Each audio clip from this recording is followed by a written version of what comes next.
దుర్యోధనుడి యొక్క ఆశలన్నీ కర్ణుడి మీదే.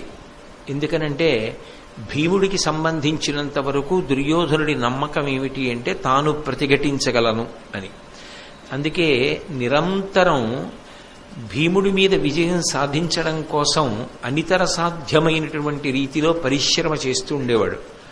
ఆ విషయాన్ని భీమ దుర్యోధనుల మధ్య జరుగుతున్నటువంటి గదాయుద్ధ సందర్భంలో సాక్షాత్తుగా కృష్ణ భగవానుడే అర్జునుడికి చెప్పినటువంటి విషయాన్ని నేను పూర్వం మహాభారతంలో శ్రీకృష్ణుడు అన్న విషయాన్ని పరిశీలన చేస్తున్నప్పుడు మీతో ఉటంకించడం జరిగింది. అందుకని ఆయన భీముణ్ణి నేను మట్టు పెట్టగలను అని ఒక ప్రధానమైన విశ్వాసాన్ని పొందాడు.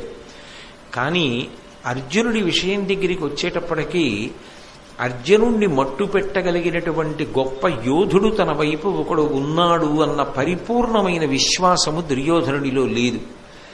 భీష్మద్రోణాదులు లేరా అంటే భీష్మద్రోణాదులు ఉన్నారు, కానీ వాళ్ళకి పాండవ పక్షపాతం ఉన్నది అని, వాళ్ళకి బంధు సంబంధమైనటువంటి ఆప్యాయత ఆ పాండవుల యందు ఎక్కువగా ఉన్నది అని ఒక కృతనిశ్చయం దుర్యోధనుడికి.